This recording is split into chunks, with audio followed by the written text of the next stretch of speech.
Hello students, good morning. How are you all? Fine.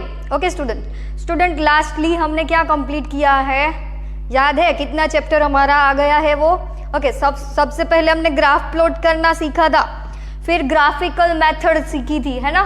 Geometrical method में graphical method, अब algebraic method lastly हमने start की। कौन सी method start की algebraic में? 3 मेथड है।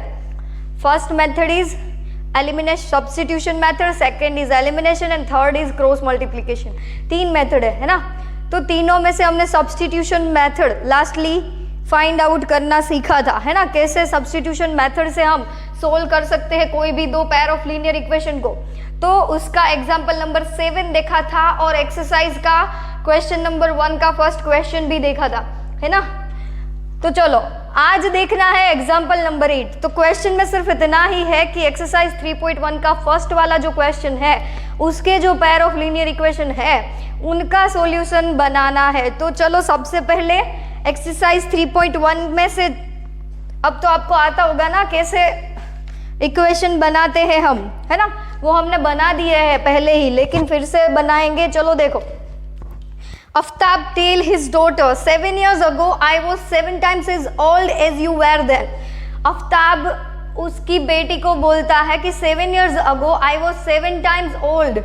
ओके, तो सबसे पहले क्या करेंगे? Let the age of Aftab, let the present age of Aftab, ऐसा लिखे, present age of Aftab be X year and the present age of his daughter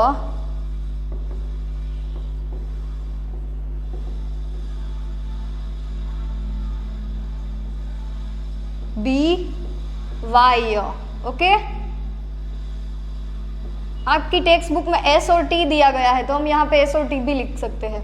okay चलो ये लिया, S और T ही मैंने रखा क्योंकि आपको कंफ्यूजन ना हो बाद में। चलो अब बोला है कि अकॉर्डिंग टू द क्वेश्चन, ऐसा ही लिखेंगे, पूरा नहीं लिखेंगे क्योंकि आगे हमने लिख लिया है। अकॉर्डिंग टू द क्वेश्चन क्या बोला है कि आफ्ताब की एज 7 इयर्स पहले, तो 7 years ago,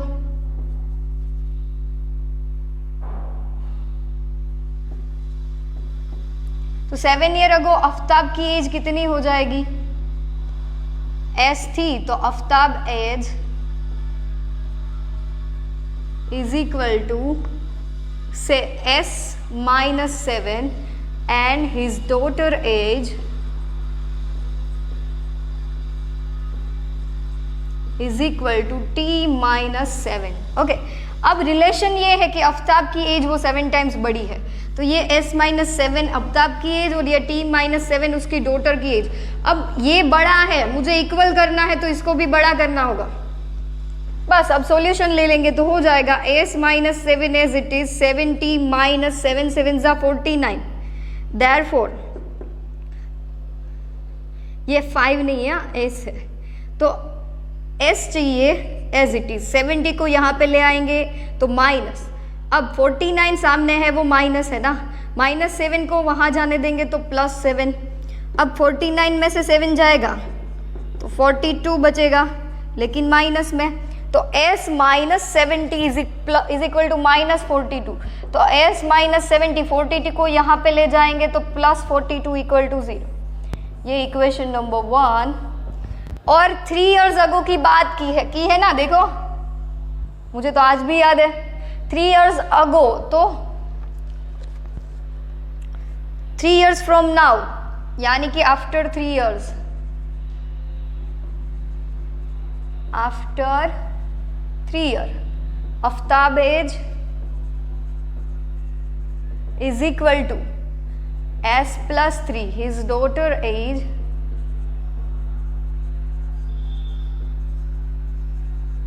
is equal to T plus 3, है ना? अब 3 टाइम्स होगा ये, तो S plus 3 is equal to 3 times T plus 3। Therefore S plus 3 is equal to 3T plus 9.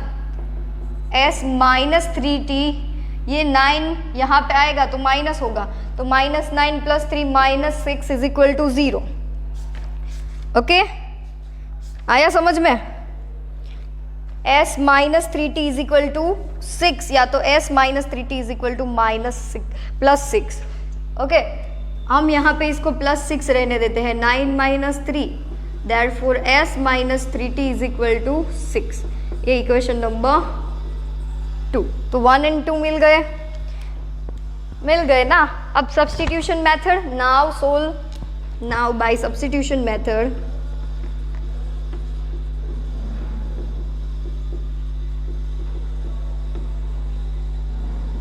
Substitution method क्या होता है, देखो कैसे होती है सब्स्टिट्यूशन मेथड। दोनों इक्वेशन में किसी एक में से आपको कोई भी वेरिएबल को सब्जेक्ट बनाना है। ये बड़ा इक्वेशन लग रहा है, ये छोटा है ना, यहाँ पे 7 और 42, यहाँ पे 3 और 6, तो इसमें से बनाएंगे तो इजी रहेगा। तो s = 3t को सामने भेजेंगे तो 6 + 3t मिलेगा। बस s की जगह पे अब यहाँ पे हम वैल्यू पुट डाउन कर देंगे, ये वाली, इसे बोलेंगे equation number 3। Now put the value of equation 3 in equation 1। Equation 3 की वैल्यू हमें इक्वेशन 1 के अंदर पुट डाउन करनी है। चलो, तो s क्या है, फर्स्ट इक्वेशन s - 70 + 42 = 0। उसमें s = क्या पुट डाउन करेंगे, 6 + 3t। यहाँ पे s है तो पुट डाउन करेंगे 6 + 3t - 70 + 42 = 0।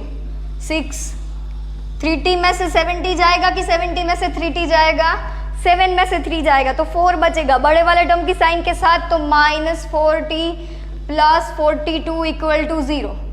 अब 42 + 6 48, -40 + 48 = 0। -40 = -48, ये कैसे आया, 48 को सामने भेजा तो दोनों माइनस कैंसिल, देन t = 48/4। आया समझ में यहाँ तक? अब डिवाइड होगा 48/4, दैट मीन्स आंसर क्या आएगा आप लोगों का 12 के टेबल में।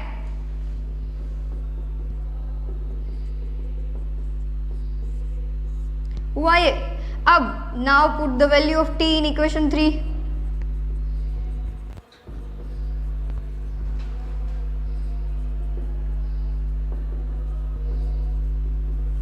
इक्वेशन 3 के अंदर वैल्यू पुट डाउन करेंगे, s - 3t = 6। therefore s की जगह पे s 3t की जगह पे 12 = 6।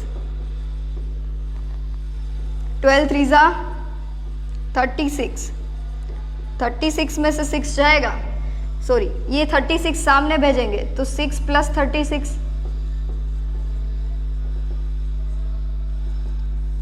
क्या आंसर आया 42। क्या आंसर आया आपका 42। तो ये था हमारा एग्जाम्पल नंबर 8। सबसे पहले तो ये इक्वेशन कैसे बनाएंगे वो समझना है, वो आ जाएगा तो मेथड तो इजी है, इतनी ही है सॉल्व करने की। दोनों इक्वेशन में से किसी भी इक्वेशन को ले लो, उसमें से जो अच्छा लगे उसमें से आपको किसी एक वेरिएबल को सब्जेक्ट बनाना है। उसको अगर सब्जेक्ट बना दिया, देयरफॉर उसकी वैल्यू आपको कोई भी इक्वेशन के अंदर पुट डाउन कर देनी है। मैंने किसके अंदर की, 1 के अंदर। तो यहाँ पे सॉल्यूशन लिया तो क्या आया 12 आया, तो now put the value of t की वैल्यू मिल जाएगी तो वो यहाँ पे पुट डाउन कर देंगे तो s मिल जाएगा। तो ये था एग्जाम्पल नंबर 8, ये लिख लो फिर देखेंगे नेक्स्ट। अब स्टार्ट करेंगे हम एग्जाम्पल 9 फ्रॉम। अब एग्जाम्पल 9 में है कि let us consider example 2 in section 3.3। Section 3.3 में जो एग्जाम्पल 2 का क्वेश्चन है वो ही लिया है। क्या है, the cost of 2 pencil and 3 eraser is ₹9। Okay, तो कॉस्ट ऑफ 2 पेंसिल, तो वहाँ पे हमने जो इक्वेशन बनाया था वही लेंगे ना। तो 2 पेंसिल, सबसे पहले तो 1 पेंसिल की x जो जैसे हमने लिखा था वैसा ही। ओके, यहाँ पे डायरेक्टली मैं इक्वेशन लिखूंगी 2 पेंसिल एंड 3 इरेजर by, या तो फिर यहाँ पे ले लो लेट द कॉस्ट ऑफ, लिख लो। चलो let the cost of one pencil be x and x rupees and one pen be y rupees. So therefore 2 pencils and 3 eraser is equal to 9 rupees. ऐसा question में बोला है. And 4 pencil and 6 eraser is equal to 18 rupees. ऐसा भी question में बोला है. तो equation number 2 and equation number 1 दो मिले. चलो अब सॉल्यूशन लेंगे. तो जब सॉल्यूशन लेंगे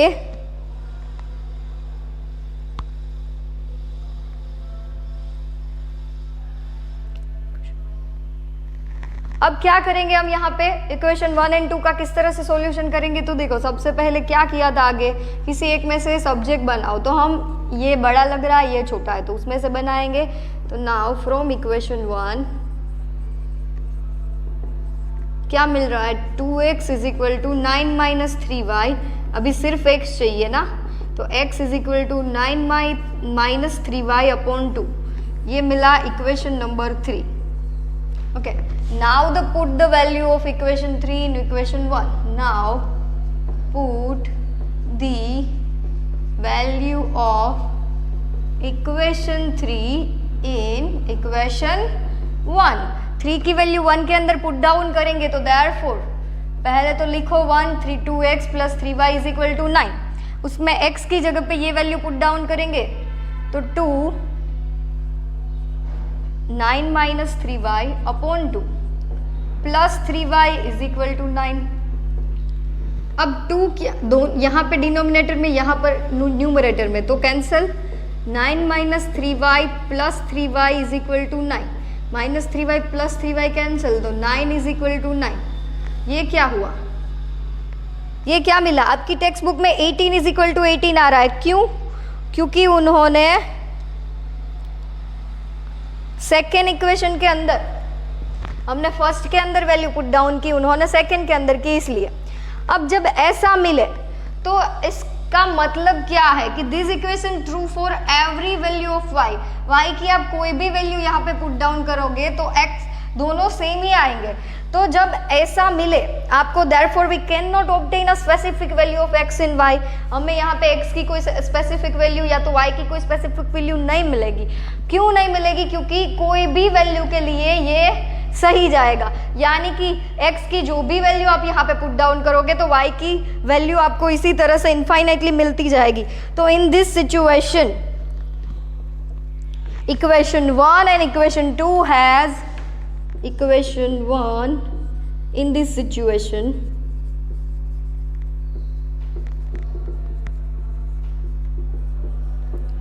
equation 1 and equation 2 have infinitely many solution. कितने सारे solution मिलेंगे, पर्टिकुलर है हम कह नहीं सकते कि यही है. ओके, तो infinitely many solution.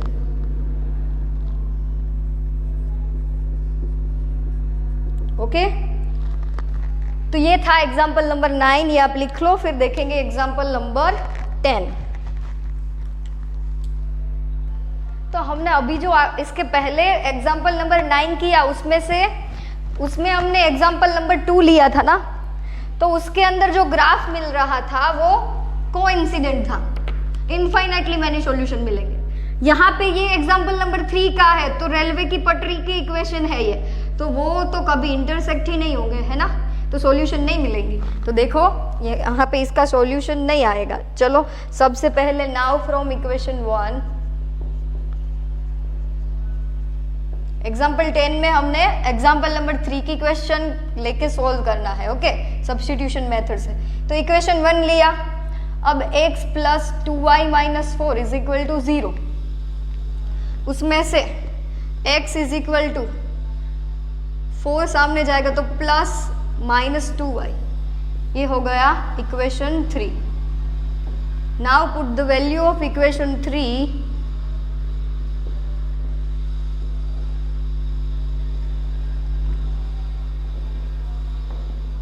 in equation 1. Okay, sorry 2 यहाँ पे लेंगे हम, तो therefore 2x plus 4y minus 12 is equal to 0। तो x की जगह पे लिखेंगे 4 माइनस 2y, यहाँ पे 4y minus 12 is equal to 0 it it is.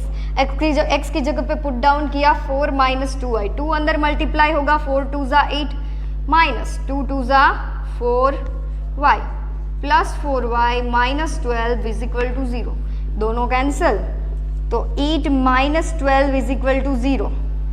8 में से 12 जाएगा तो या तो 12 को सामने भेजोगे तो ये not, this statement is false, ये इक्वल कभी आएगा ही नहीं।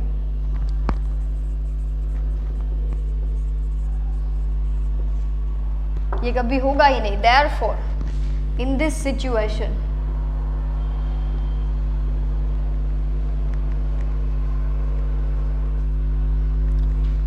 ये होगा कभी नहीं होगा। तो in this situation there are no solution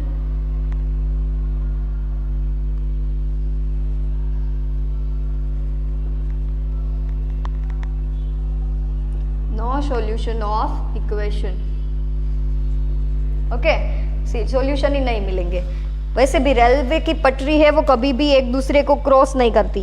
okay, तो ये लिख लो एग्जाम्पल नंबर 10। इसके बाद एक्सरसाइज नंबर 3.3 में जाएंगे क्वेश्चन नंबर 1 के अंदर। फर्स्ट वन हमने कर लिया, नेक्स्ट सेकंड देखेंगे। अब देखेंगे हम solve by substitution method. Okay, substitution method से कैसे सोल्व किया जाता है इन इक्वेशन को। तो आगे जैसी मेथड हमने फॉलो की, किसी दो इक्वेशन में से किसी एक में से आपको सब्जेक्ट बनाना है। लेकिन जब भी इस टाइप का इक्वेशन हो तो आपको क्या करना है, सबसे पहले इसको अच्छे से दो वेरिएबल के जनरल फॉर्म में, दो वेरिएबल वाला लीनियर इक्वेशन का जो भी जनरल फॉर्म है, हमने देखा था ना ax प्लस by वाला, है ना, इसी फॉर्म में इसको लेके आना है। तो इसे s minus t is equal to 3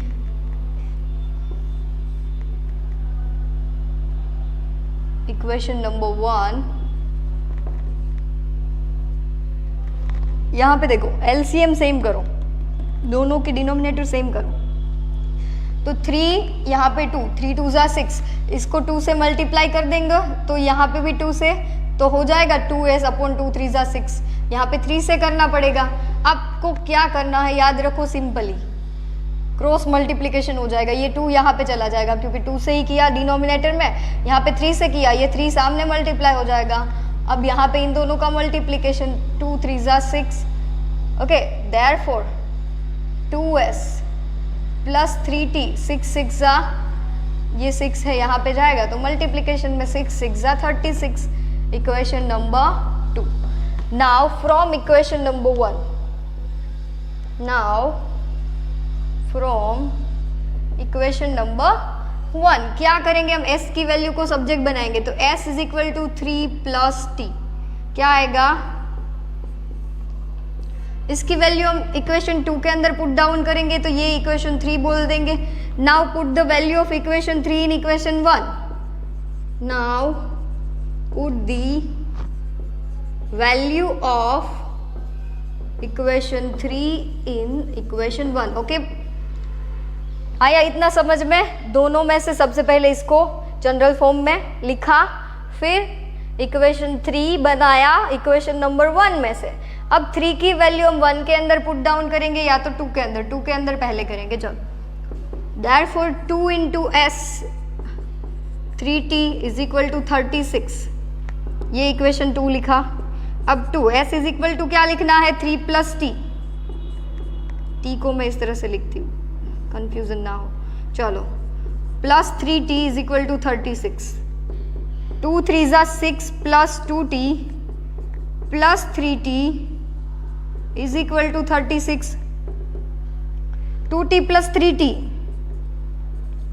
5t is equal to 36, 5t as it is, 36 minus 6, 5t as it is, यहाँ पे बचेगा सिर्फ 30, 5 6 ज़ा 30 होगा ना, यस। तो यहाँ पे क्या बचा, सिर्फ और सिर्फ 6, तो t इज इक्वल टू 6 मिला। इसकी वैल्यू इक्वेशन नंबर 3 के अंदर पुट डाउन कर देंगे तो s मिल जाएगा। Now put the value of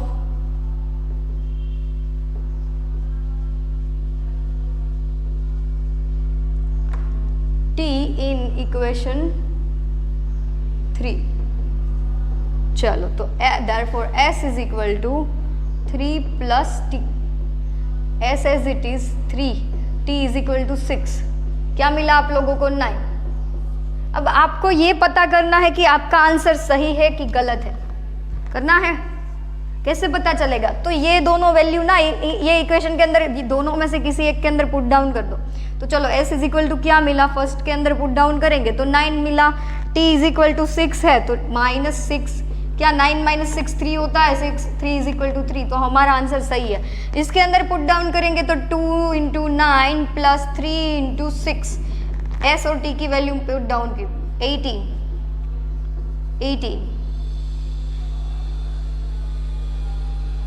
2s + 3t, 2s, s is equal to क्या है हमारे पास 9, 9 × 2 = 18, हाँ, एंड 3 × t, t यानी 6 इज इक्वल टू यहाँ पे 36 है, 3 नहीं है, तो 18 + 18 इज इक्वल टू 36 मिला, तो 36 इज इक्वल टू 36 हुआ ये, तो दोनों सही आए। तो अब पता चलेगा ना आपका आंसर सही है कि गलत है। जो भी आंसर मिले उनको इन दोनों के अंदर पुट डाउन कर, दोनों के अंदर ना करो, एक के अंदर कर दो तो भी चलेगा, क्योंकि इतना तो टाइम नहीं होगा, है ना। चलो ये लिख लो क्वेश्चन नंबर 1 का सेकेंड वन। अब आपको सब्स्टिट्यूशन मेथड आ गई है ना अच्छे से। तो देखो एक क्वेश्चन होमवर्क में दे रही हूँ, क्वेश्चन नंबर 3, इसके बाद वाला जो है ना वो, बाकी को सारे आप देख के ही डर जाओगे, वरना है तो इजी ही लेकिन डर जाओगे। तो ये पहले लिख लेना, ओके, ये होमवर्क में लिख लेना। नेक्स्ट लेक्चर में हम वहाँ से आगे जाएंगे।